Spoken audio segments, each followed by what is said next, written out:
those little girls.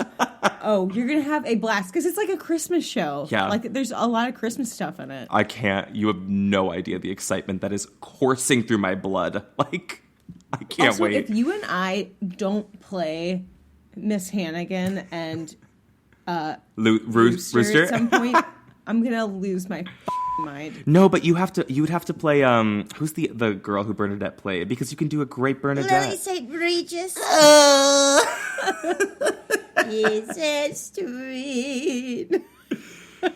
You don't know what your Bernadette does to me. That really does something to me. It like takes me to another place. Like, same here for myself. oh God, no, we should. So yes, I'm seeing Annie tonight. That's on the docket. I don't know what he was calling me about because it's already like set in stone. But anyway, let's pivot us back. Hi, everybody. Yes. Welcome to CreepTime, the podcast. Our cold opens are wild as shit. I'm going to say it. Like, well, because they're lukewarm opens because we've already been gabbing for like a solid 5 minutes. Well, and then we're like, oh, we should probably do the intro. Well, we are very happy to have you guys. We absolutely adore you. Thank you again to all of the response and all of the reception to the last episode, because people were loving it on Timothy Pitson. I saw a lot of comments on TikTok, really? On YouTube. Yeah, they loved that case because, again, another unsolved case that could really use some answers at this point, because it's been over a decade now. Over a decade. Yeah. There's certain cases that really like have stuck with me after we talk about them, and that one for sure. Me too. Has stuck with me for days since we recorded the podcast. Wait, what are the other episodes that have really like latched into your brain? Mine was 1046. Missy Beavers. 1046. Yes, 1046 really stuck with me. Because it's the ones, I mean, I guess we cover like all unsolved mostly, but like it's the ones where there's just like so much unexplained stuff, and just like, I think for me it's always the like mental like game of it, which his mom had all these issues. The killer in 1046 had a lot of issues, like trying to get inside their head, you mean? Yeah. That's what I think about Maura Murray. Murray. Yeah. I think about Maura a lot, and I'm like, I just want to know like what was going through her mind. But also, we were talking about this because somebody had brought this up either on YouTube or TikTok. I'm so sorry if I don't remember your name, but thank you for bringing this up, because we talked about the rag in the tailpipe of the car, which her dad said that in the past he had told her to do that, apparently. So I think it was dispelled. However, somebody brought that up, and they were like, you know that's like a common way that cars get like tagged. And I was like, what do you mean tagged? And they were like, it's like a trafficking thing. Like if a young woman is spotted alone, like traveling alone, like on a road trip, and she stops for gas, someone will spot her and like tag her car and like put like a rag in the tailpipe. So when she drives off, they call ahead. You know, early 2000s, no cell phones. And they're like, there's going to be a girl who's coming up like Interstate 120 or like 94 North, and she's got a rag in her tailpipe, like get her kind of thing. When I heard that, instant chills, full body chills. So heinous. I know. Oh. But that's I mean, there's reality to that too. I was like, that's not a bad theory, because it is unexplained why there was a rag in her tailpipe. Yeah. I can't even imagine that like she would do that. Because like when would she have done that? I know this is not the Maura Murray episode, but I just wanted to talk about it for a minute. Like, yeah. Well, would you put it in? Okay, why would somebody put a rag in the tailpipe to like stop the, like if you're in an enclosed space, to stop like from asphyxiation or something? No, well, I apparently, so this is like what her dad said, I think, was that he was always taught that was a good thing to do if you were having car troubles. It's unclear why he thought that, and obviously it's inaccurate. But he said, like, that's something I had told Mara to do, like, in the past. So everyone thought, like, oh, if Mara ran into car trouble, she just, like, put a rag in the tailpipe herself. But I can't imagine when she would have done, because, like, she crashed her car. It wasn't because her car was having trouble. She crashed the car. So, like, she doesn't come out of her car and immediately just like stuff a rag at the tailpipe. Or does she? I mean, I don't know. The whole thing was confusing and odd. Very weird. But at least we can share with our audience, like, have your wits about you. I had no idea that was a thing. I didn't either. I had no idea. I do think that we're going to do a follow-up episode on Mara one day, too. I have a lot of faith that case could see us solved one day. Yeah. I hope all these get follow-ups. I do too. But with that, Creepers, we're going to do something a little bit different today. I'm very excited because we never do this. We never do like paranormal, unexplained like phenomenon type cases. And that is exactly what this is. We are covering the Valley of the Headless Men, which had you ever heard of? No. I had neither. Why? Well, did you hear about it from me when I was like, we have to do this? Yeah, I mean, and I didn't Google it because I was like, I'm going to blind react. I'm not going to look up anything. I'm so surprised like, you're blind reacting. I did not expect that. I know. But I was like, I feel like for the first paranormal episode, I want it to be just like really like freaking weird. Oh my God. Well, okay, so maybe I shouldn't say that it's paranormal, but I don't really know how to define this one because the Valley of the Headless Men refers to a specific location in Canada where there have been, it's very like Bermuda Triangle type thing. Like there's really something dark going on there and nobody knows why. So I don't know if we would say that that's like paranormal or like, that's why I was saying like maybe natural phenomenon or like E.T. Yeah, like supernatural. Some kind of supernatural maybe. But there is a lot of like dark evidence to support this. And the history behind it is really interesting. I was listening on Crime Hub and I listened through on the whole episode on this, and I was like, oh, I have to tell Stu about the Valley of the Headless Men. So I'm going to jump right into the story. Before I do, I just want to give a big thank you to all of the creepers who are continuing to share the podcast with their family and friends, because I got a message from, I think it was from a mother, and she said that her daughter introduced her to CreepTime, the podcast. And she was commenting, and it made me so happy. I'm going to have to get her name. Hold on.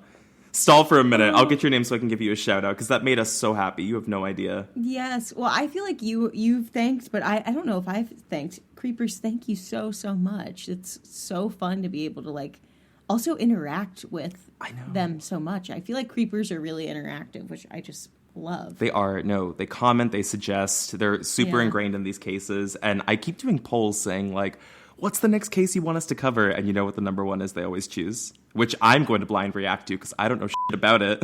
Zodiac. Yes, Zodiac. Yes. Oh my gosh. We'll do a reverse ep and I already have so much research on the Zodiac. It's my favorite. Oh my God. Okay, let's see. I think it was on the Boy in the Box episode. I cannot wait for the Zodiac episode, by the way, because I don't even have like a top line of what, I don't know anything about it. That is so baffling to me. Oh my gosh, you will lose your mind. You think so? Is there any case that it's comparable to in terms of like, could you compare it like apples to apples, like in terms of how a killer went, like the methodology, I guess, of like how they went about serial killing? I mean, I know there are a ton of famous serial killers that like left little breadcrumbs for law enforcement, and that's all I'll say. Okay. I like that you're keeping it hush hush for me. You're keeping it protected. Yeah. Because if I tell you more about that, like it's the whole thing. Okay, I'll respect that for sure. Oh, okay. Her name is Tina. Tina. Sorry, it took me a minute to find your name because you had commented, I think, on like the main CreepTime channel. Let's see. Yeah, Tina3895. Thank you so much. Again, appreciate the outreach. Appreciate hearing that your daughter turned you on to CreepTime, the podcast. We absolutely love that. So if you are listening and you want to share CreepTime with your friends and family, please do so. Do it with a coworker or a boss if you'd like, although we caution maybe approach that gently. Internal investigation. And with that, should I just throw you on your ass and get into the Headless Valley? Throw me on my headless ass. Oh, baby, you're going to get chills. All right, let's go. So, the Valley of the Headless Men. And the second I just read that title, I already got the chills. So did I. We're there. So did I. Now, okay, let me give you some context about where this actually is. I know I mentioned it's in Canada. Geographically, the valley is located in the northwestern territories of Canada, surrounded by dense forests, sharp peaks of rocks and mountains. There are waterfalls, and there's the Nahanni River, which, according to the research that I was reading, at certain points in this river, it runs more than 1,000 feet deep. Isn't that nut? I'm trying to think what that's comparable to. That's like an ocean. I know, like, because I was thinking of like the quarries that we have, because I was like, those go really deep, but they don't go thousands of feet deep. They go like a couple hundred at most, which is a lot. Yeah. Now, Although this reservation is considered a national park as of today, it is not accommodating to tourists. One of the darkest tells of the forest is that if you go there, there are no cabins, there are no like overnight accommodations, there are no restaurants or museums, anything that you would see in like the Sequoia National Forest or something like that. It is intentionally untouched and unoccupied specifically after dark. And I'm going to tell you why. So there are legends of this place that it is like rich with gold. There are gold resources within the valley that have long attracted exploration throughout the 20th century, and gold strikes that were described as like nothing else seen on Earth. But the eerie reputation of what happens in these woods after dark is often what keeps people away. Now, there's no confirmed record that I could find of just how many people have been found decapitated in these woods. But what we know is that all of these deaths and these decapitations, the Valley of the Headless Men, had started very, very early in the 20th century, if not the late 1800s. Many of the bodies were found within the Nahanni Valley in Canada, decapitated and often posed and placed in extremely visible locations for a morbid display. And for those who have explored the Nahanni Valley and have actually come back, like left the woods, they've described the forest as like nothing else they've ever encountered. There's kind of like a life to the woods. Like there's something very deeply chilling and off-putting about walking through the area, and you feel like a sense of like you're being watched, you know, like something's moving with you as you move through the woods. And the forest is described in books as very uncomfortable and a deeply, deeply unsettling place at all times. Now, historically, there are indigenous tribes that have tried to settle there. There is one that is like native to that area, the Nahanni people. But all other tribes who have tried to like settle around there in the past have either been chased out through these mysterious deaths, or they've gone missing completely. Entire tribes disappear. So the legend has it that there are things that live within these woods that are not known to man. So I'm going to explore some of the history around the most chilling deaths within the Nahanni Valley, but any thoughts on that right off the bat? I just have to say, I'm so thrilled that we're doing this kind of case. Like, I know. It's such a twist. It's such a different vibe, and I'm loving it. Maybe it's just because I'm hot off of seeing Into the Woods live. Oh, wait, you did? Last weekend. Oh, my God. I did. Yeah, but I'm like, yes. Like, no, but this is, I've always actually kind of been really fascinated by woods and like just the thought of like getting lost in woods actually like always freaked me out when I was little. And I don't know, things like the Blair Witch Project or like stuff like that has always really like made me feel eerie, or like Cabin in the Woods or like that kind of stuff. So why is that? Why are woods so sinister though? Did you grow up behind woods? Is that why? I mean, we always had like pretty hefty woods like in our backyards, but like they ended eventually. And like, you know, you probably couldn't get totally lost, but I think that that's what's really scary about woods is that they're dense and you can get lost. And there's no immediate way out. Who's coming around the corner? Yeah, so I agree. There's no way to cry for help. I think I had a lot of. We grew up behind woods growing up, and we had a lot of like nightmares as kids about the woods, and I would have this like repeat nightmare that it was one of those dreams where you wake up and like you're in your room, and I would wake up in my bedroom, but I would hear something outside from the second floor, and I would go to the window and I would look to the woods in our backyard, and I would see a man standing in the woods holding a green lantern, just moaning in the distance, but like walking towards the house. This was such a bad nightmare. I know, such a bad nightmare for me, like growing up. But I never knew why I had that, like why I had this fixation on the woods being like an omen, like it's a bad place, like bad things come out of the woods.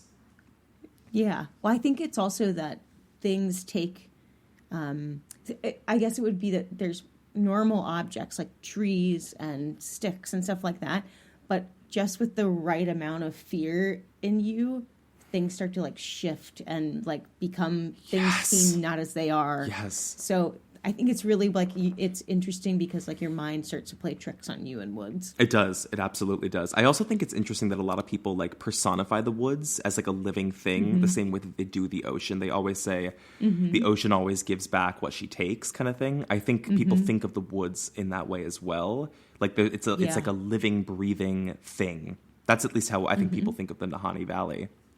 But when I get into some of the deaths of like what went on in these woods historically, you're gonna freak. It's really, really disturbing, actually.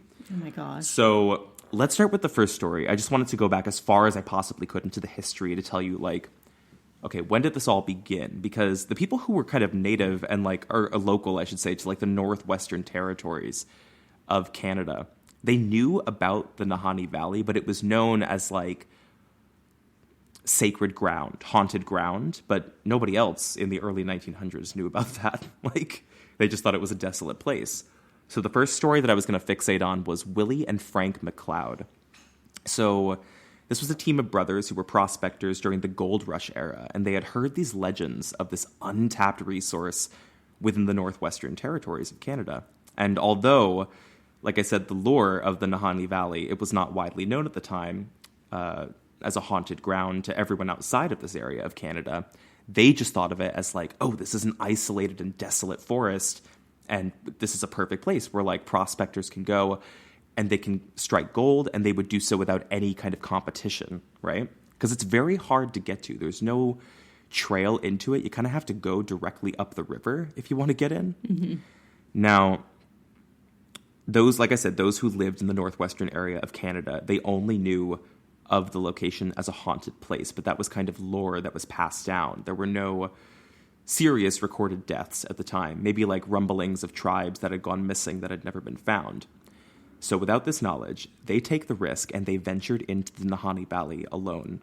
So by 1908, both of the brothers, they start to travel up the river, and they're moving with them. They've got supplies, they've got maps, they've got this huge detailed plan of how they're going to strike gold, and then they just sort of seemingly vanish, like nobody ever heard from them again for like 2 more years. So by 1910, the rumors had circulated that because the two brothers, the prospectors, had gone up and they were gone for so long, nobody thought that something bad happened to them. They actually thought they were like, oh, well, if no one's heard from them, it's because they probably struck a massive like mother lode of gold and they don't want to tell anybody. So this has the counter effect, and then it starts bringing people in because they're like, well, we're gonna get in on that gold. So by 1910, another group made their way up the Nahanni River, and they're headed to the same exact location that they knew those brothers went.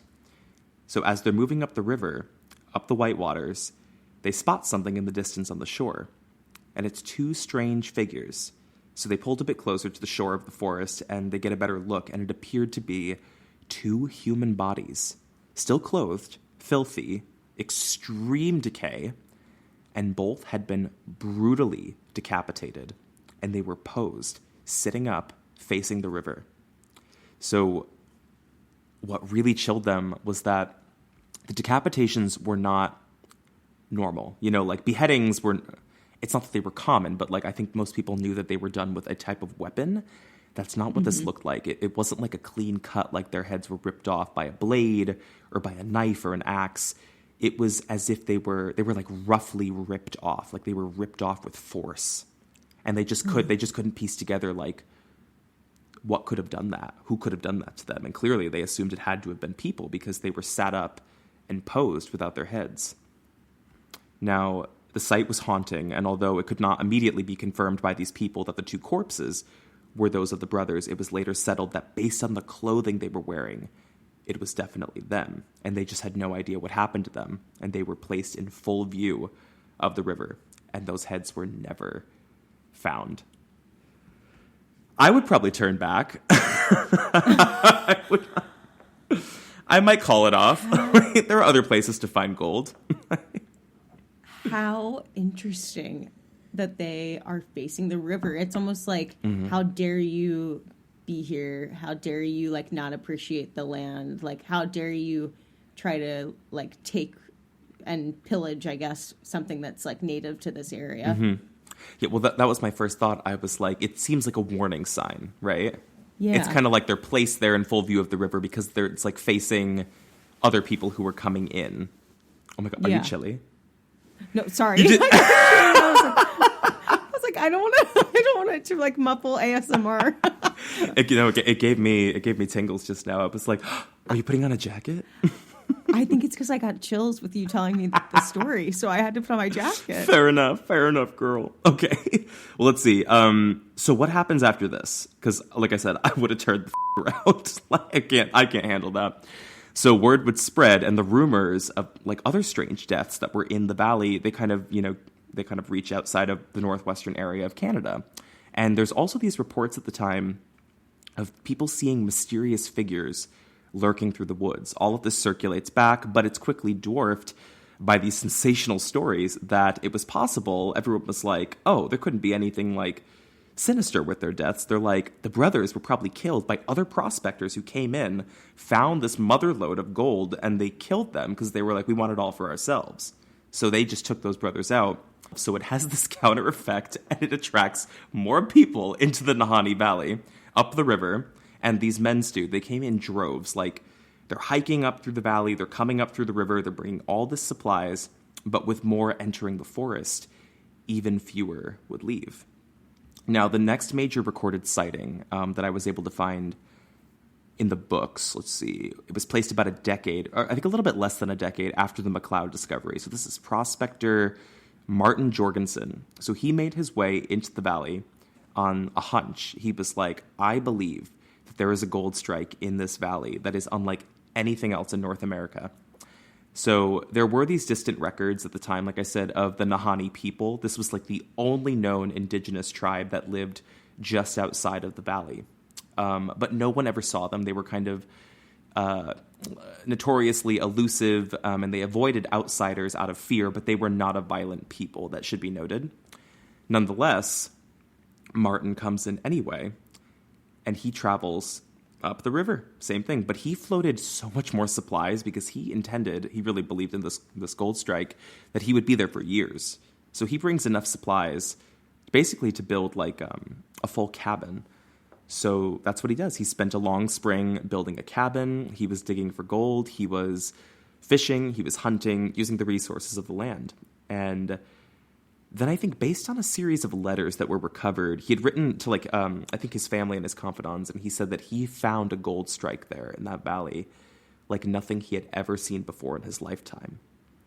So at one point, those letters just completely stop, and nobody knew why.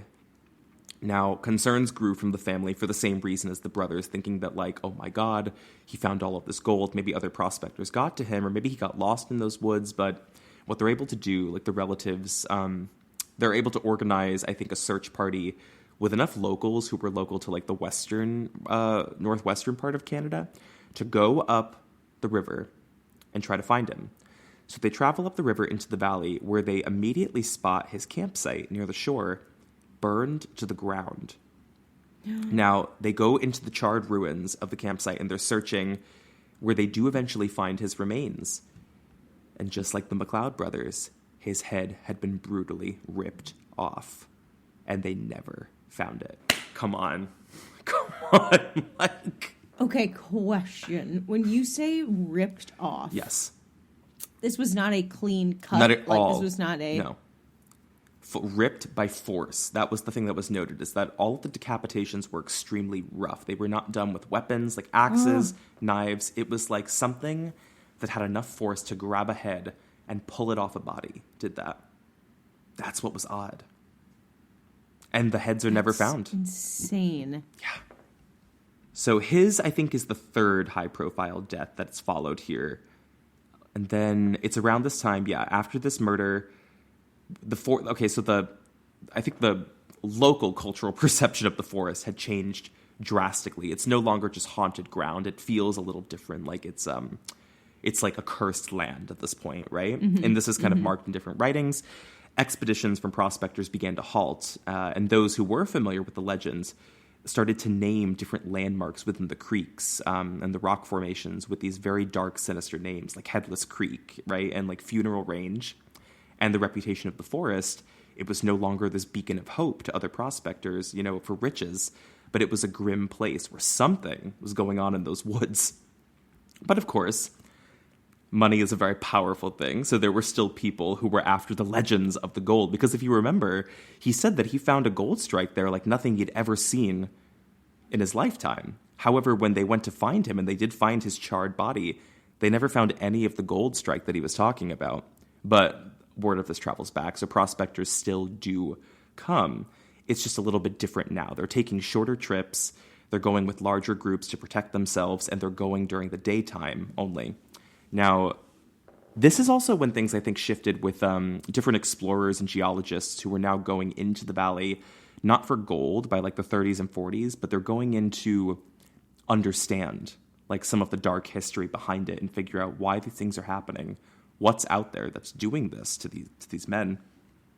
And they all kind of say the same thing in some of these early writings about, the geologists who went in. They say that there's something about the way the wind kind of moves through the trees that just makes the whole place feel like it's alive. It's the sounds you hear in the woods at night, and like this unshakable feeling that you can't be there after sundown. Like something's watching you and waiting until sundown. So one chilling story from geologist Frank Henderson that I wanted to bring up. So he visited the valley from the 1940s, or actually I think a couple of times in the 1940s, but he eventually would come back after one of his partners goes missing in those woods. And he was there with a small group, and they were camping overnight until they were woken up in the middle of the night. And it was a small group of the original Nahanni tribe. And they woke them up and they said, "We came to you to try to warn you because we think you need to leave the forest as soon as sun comes up in the morning because there's something after you in these woods." And they said earlier that day, they spotted that they were being stalked by the river by pale, unnatural-looking creatures that were watching them from the woods and had been moving quickly through the forest all day. So the group is spooked, and they stay up that night, and they start recording their experience of the final night before sun comes up. And they would all write the same thing, saying that there was this like distinct sound coming through the woods and coming through the trees, almost like a shrieking, like something screaming through the woods. And these experiences, once they reached writing, they only pushed the legends of the valley even further, and they soon started to attract even more people, like writers and people who were willing to explore the valley for more of like the sinister reasons. People like us who would go there and put a mic up in the middle of the forest.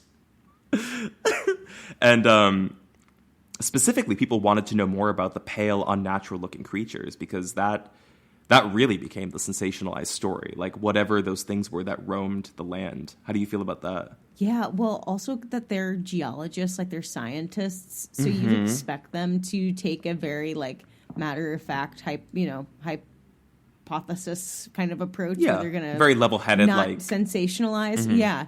So the fact that they were even kind of susceptible to the feeling and that was their general takeaway is really interesting. Well, this is only a sliver of, I think, the first mention of the pale, unnatural-looking creatures, because there would be, like, countless sightings of these things that come. And I'm not sure how I feel about that because, okay, when I first read this, again, I tried to take a rational approach, and I was like, could this be a situation kind of like The Village? Did you ever watch The Village with Bryce Dallas Howard? She was like 18. Mm-mm. No? Can I spoil it for you? Yeah, of course. Well, basically in The Village, they're kind of like, I would liken them to like an Amish community, and they're all kept inside of like their territory, their land, because at nighttime or certain times of the day, the creatures from the woods come out. But it would turn out that those were like people of the village, like men of the village would like dress up as these creatures, and it was like a method of fear and control to like keep everybody on the inside from the outside world. So I thought to myself, I was like, could this be people from like the Nahanni tribe who would dress up as these things, these pale, unnatural creatures who were kind of keeping outsiders like at bay? But there are just too many reports and too many like specific. I think at some point like you would be able to recognize whether or not that was a costume or not, or like too many reports of people saying like these things do not look human, whatever they saw. Right. And like, gosh, the costumes for back then would have to be really good. Yeah, I would to make people think that they were real. Yeah, that's what I'm saying. I'm like, I think in The Village what they used were like, they basically used like dead animal heads as masks, and they like put themselves in cloaks to kind of mask it. But yeah, I can't imagine that like, I haven't found any writing on anybody suggesting that the Nahanni people are behind this, because they're not considered violent people or confrontational people. Yeah. They came to this group to warn them. They were like, we're fearful for you because we know what these things are. We've witnessed them and we've witnessed what they do. So the question is, what are those things? Were the Nahanni people familiar with them and like kind of knew not to mess with them? Like that's what they're trying to communicate. Yes. Like we know what these things are. Exactly. Like we have experience. Don't. Okay. Yeah, because they told them, they were like, we think you have to leave. They were like, but do not leave now. You have to leave as soon as the sun is up, they said. Wait until the sun is high enough, which freaked me the out listening to this. I was like, oh my God. Again, Crime Hub. They really do it for me. So let's see. So the group stayed that night. They recorded their experience until sun up. And like I said, the experiences of all of this, everything that reached writing, it pushed the lore of the valley even further and the interest in these unnatural-looking creatures. And throughout this time, like I said, there were a lot of writings of first-hand accounts of other people who had gone into the valley to explore. They described similar feelings and similar experiences of hearing the shrieking and the winds and throughout the woods.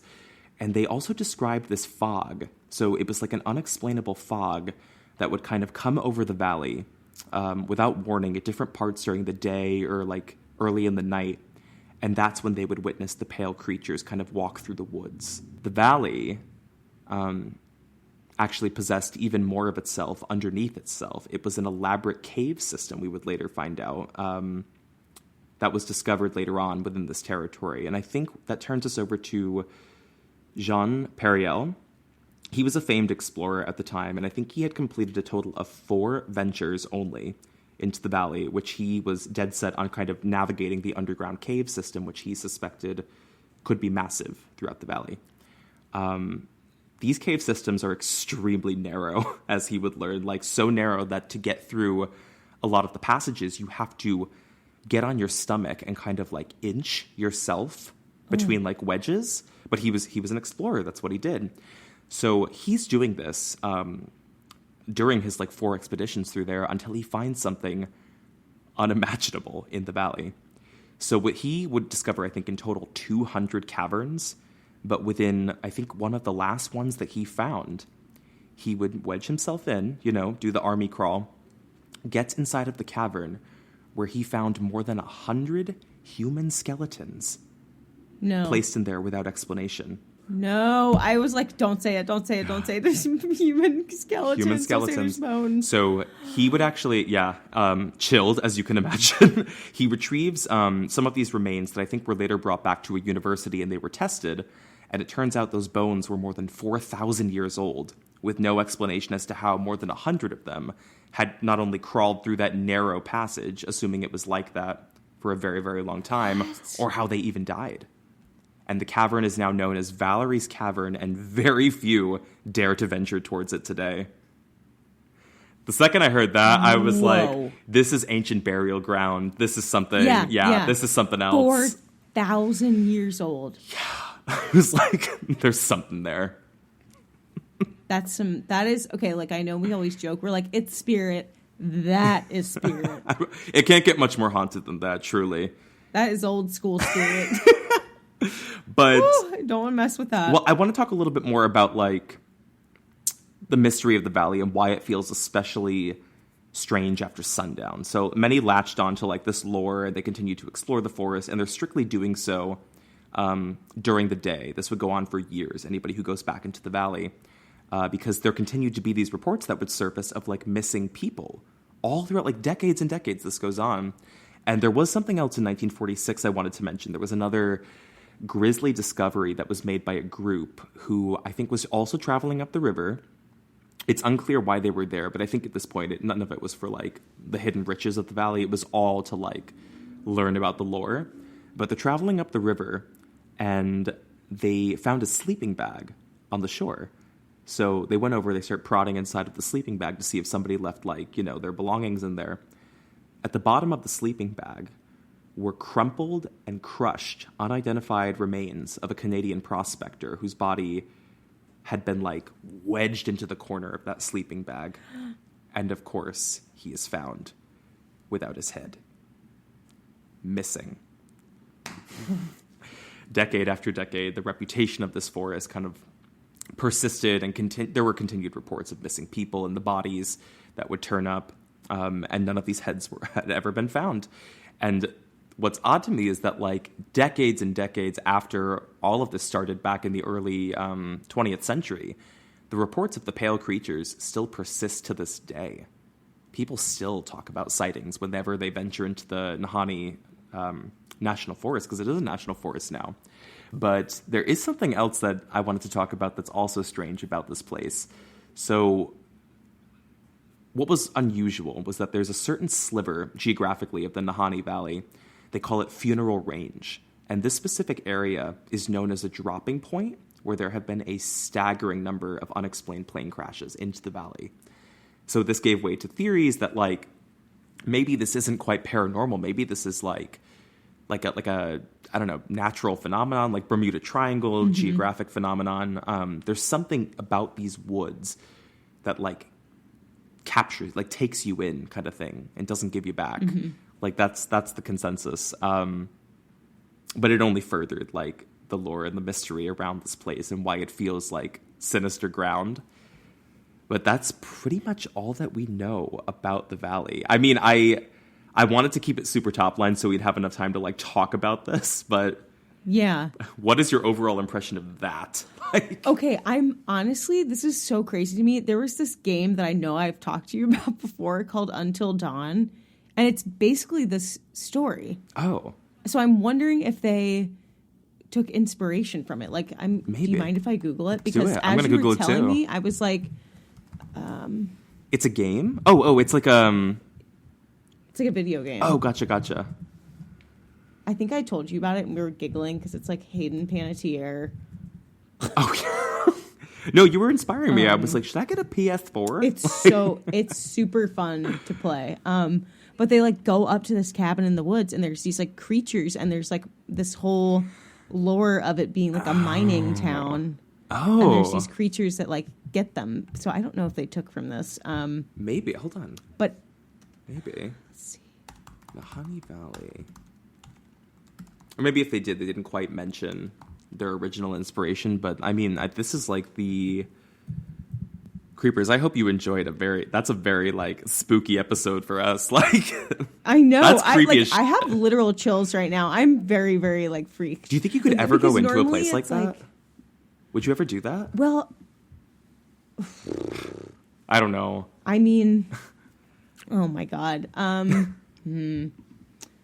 Headless Okay. imposed at the riverbank. I've thought about, so this is, like, totally different, but that forest that's in Japan where, like, people commit suicide a lot, and, like, I think it is so crazy. That's a totally different thing. I think that's, like, pretty, in my opinion. No, I kinda, thought of like, that too, though. sketchy for Yeah. people to go and do.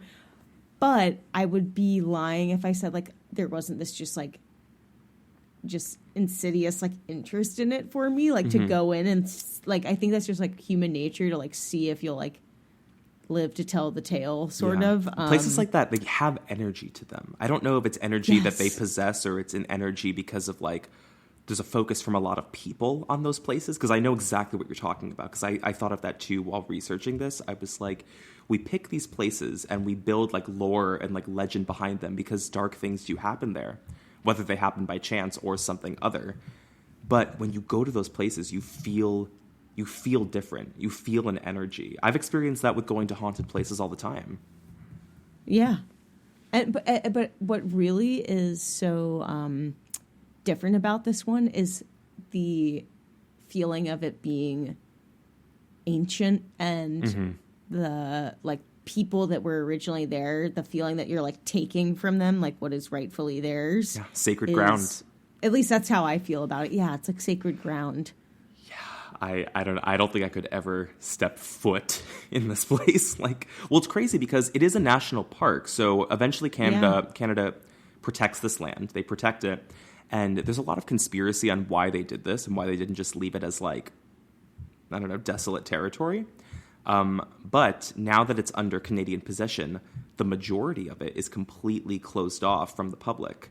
And a lot of speculation has suggested that the Canadian government knows that there are dark things, unexplainable things that go down here. So they've kind of roped it off to keep it away from everybody else. Because I think you could technically still go, like, I don't know, off map and, like, get into parts of it, but there are some parts that they have barricaded, like, you cannot access. Why? That's so big. Well, I'm sure they don't want people, like, going into those caverns. Do you know if you can? Like, I don't know. Public, you cannot. Like, you could not just go there and, like, go into them. I mean, you could definitely, like, go onto the land, I guess, like, unobserved and maybe go into them. I don't know if you'd ever come out. Yeah. Do they have... Okay, when you say that there's those... I guess it's total 4 men that were found headless? Oh, no, there were others. I think there were lots of strange deaths. Those were, like, the 4 that I fixated on because I think they're the most publicly known. Oh, yeah. So many people have gone missing. I heard some other story. It was either a man or a woman who was there on an expedition, and they were found frozen, which was odd because, like, temperatures didn't typically drop to, like, freezing temperatures, but, like, the way they were positioned while they were frozen wasn't like someone who was, like, extremely cold and they were, like, fighting for their life and they just, like, died of hypothermia. It was like they were described as, like, frozen in, like, mid-action. Like, they had, like, a hand out. Weird. Yeah, it was very bizarre. But, like, the thing just took you, no matter if you were ready or not. Like, yeah. Frozen, like, their hand was open. They were, like, sitting in a chair. Such an odd thing. There's something very dark about this place. So dark. I would love to, like, see if the native group that's... Is it the Nahani people? The Nahani people, yeah. The originals. I would love it if, like, anybody's ever been able to interview them or learn more about, like, their history, because I feel like they must have their own indigenous kind of, like, tales about this area. They must be. I think they're relatively uncontacted because I think they're protected in that way, and maybe that's part of the reason why the Canadian government has, like, roped a lot of this off and, like, kept them, you know, isolated because they choose not to be with outsiders. But they're not a violent people, and since they are protected, there's really no reason for them, I don't know, to keep this up, especially if it's not a place where, like, travelers come frequently anymore. But I don't know. I'd be curious to hear if they have any stories. They must, because they seem to know, like, what the pale, unnatural-looking creatures were. That's exactly what I was going to say. Like, if nothing else, I just want to know what they believe those things are. Like, are they animalistic? Are they human? Like, what are they? There are lots of theories that I was reading. I mean, they range, you can imagine, like, they range, like, all over the place. It's like they're paranormal, like, they're ghosts. They're, like, ancient spirits. Some people are like they're extraterrestrial. A lot of people have said that they're actually, like, it's like a prehistoric type creature that has been, like, protected and, like, has survived in this one location for, like, thousands of years. And they still continue to, like, exist and thrive, like, in the shadows of this forest. There was also, like, a theory that, like, the park is home to, like, a lot of, like, sleeping giants, like, creatures, very large creatures that live beneath the surface. And that explains a lot of, like, the forceful ripping of the head. Like, what could be big enough and strong enough to decapitate a person from ripping a head off? Mm-hmm. Lots of theories about what those things are and what goes down in this place. I don't know. So creepy. Yeah. I knew this one was going to freak you out. I knew it. I'm freaked. Because I really... So every time we come off of the podcast, normally it's like, okay, that was super sinister and awful, but, like, I'm so far removed from it. And it's not that I am close to the Nahani Valley, but it's not, I can't really, like, shake it. You know what I mean? Mm-hmm. Like, it's that, like, there's things out there everywhere, sort of, that feeling. Yeah, it's like a feeling watching. It's like Nightmare Land, but you know that it exists in the world that you live in, is the feeling. Yeah. Yes.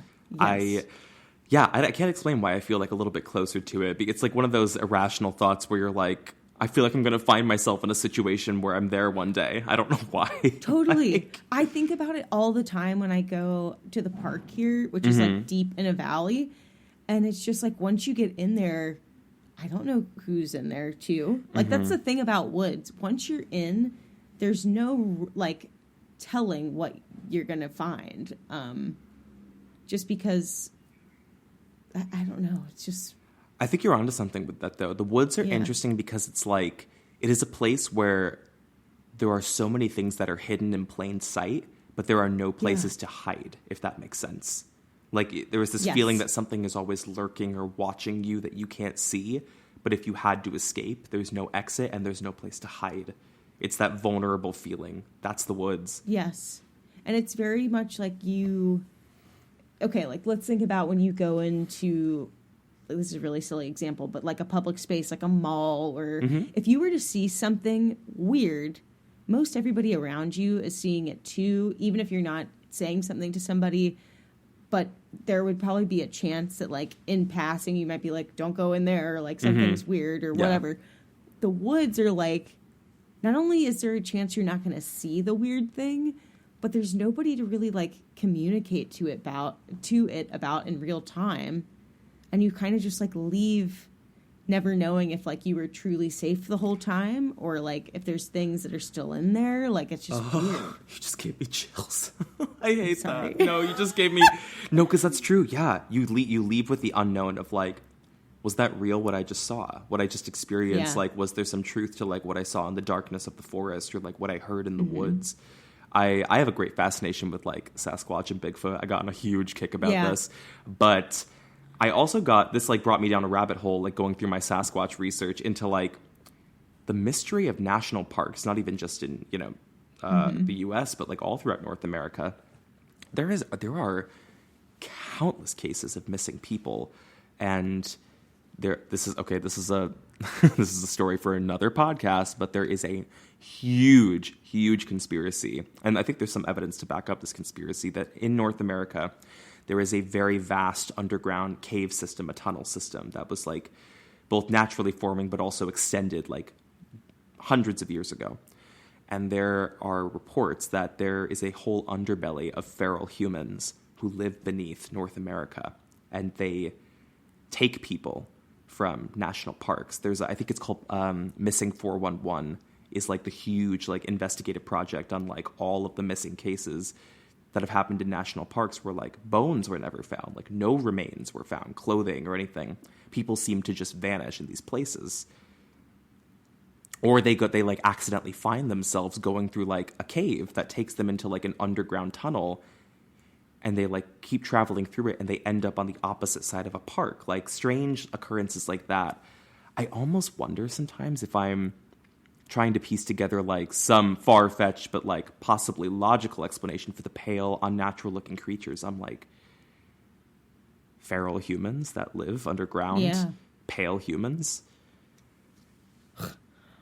That's some like The Hills Have Eyes kind of stuff. I was gonna say, like, that has. Oh my, that's like. Gosh, what am I thinking of that it reminds me of? The Hills Have Eyes is one of the scariest movies I've ever seen. Like, it's so terrifying. Well, just any sort of like, oh, you know, well, this is not the same thing. What did I just see that kind of has that same context? The Jordan Peele movie where it's like there's your doppelganger version of you, sort of. What the heck is that movie called? Us. Us. Us. And yeah, just that there's another. I don't know, because I think, wow, we're really going off here. Because I think about all the time that, like, so I truly believe in my soul that there are other universes just like ours, where there's other, whether they're human or whatnot, there's other, like, races and societies and whatever that exist beyond us. I fully believe that. But if I believe that, like, shouldn't I also believe that, like, there's a possibility that, like, on this planet, in this universe, there's, like, other things that could possibly exist out there? Like... Oh, yeah. I mean, it's the same. It's the same concept as like Isn't there a percentage of like how much of the Earth we've actually explored? I mean, if you're not counting the oceans, because we truly have explored like 10% of all oceans. I think like how deep they can actually go and like what lurks like towards the actual center of the Earth. But yeah, it's not. I don't think it's off the table to think that like there can be things, other creatures, or even beings that are like hidden in plain sight within like on land, like in underground cave systems and tunnels and. I mean, whether it's tangible, like they are things or people that exist within the Nahanni Valley, or there is something paranormal there, because I also do get a sense that there's, I don't know, the second ancient burial ground, sacred land, I start to go, I'm like, there's spirit there. If there's spirit anywhere, it's there. Like, so absolutely. I don't know. I just wonder about like what the energy of that place must feel like what it must feel like to just walk, oh my god, like to be on that river, the sinister feeling of like traveling up the white waters into the Nahanni Valley. If you're going up the river, I watched a video of this. There are caves, the cave systems, like rock formations, they kind of like arch over you, basically. They're huge, like hundreds of feet up, like huge, like you're really tiny. And at the top of like the rock formations are like cave openings, almost like a place where like things could perch and watch you. Which people have described, that's a feeling as you're coming in. You feel like you're being watched from above, like by things that are like looking at you from over the caves that are hundreds of feet above you. It's a dark place. So creepy. The Valley of the Headless Man. The Valley of the Headless Men. Oh. And what's nuts is like with all of this lore of like the gold riches there, nobody's ever found gold. Even that guy who explored 200 cave systems there. They've never found the gold strike people were talking about. Well, security's on lock with these little creatures. I was like, damn. I was like, gold is down in the market, baby. You don't have to be that precious. What was I just going to ask you? Oh, I know what I was going to say. That there's something that... So, I don't know. You know, talking about some creature and whatever, it's all...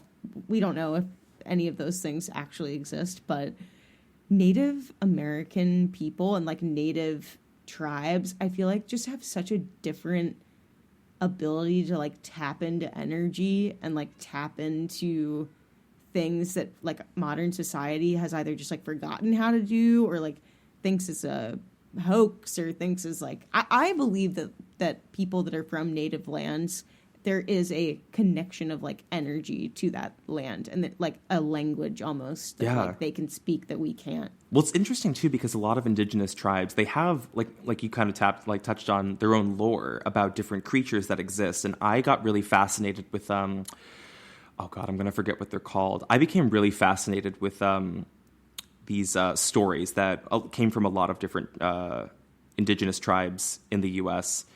Of these two-legged pale creatures. I don't know if it's connected to these pale creatures, but I used to do so much research on this. Oh, they're called Nightcrawlers. They call them Nightcrawlers. Yeah.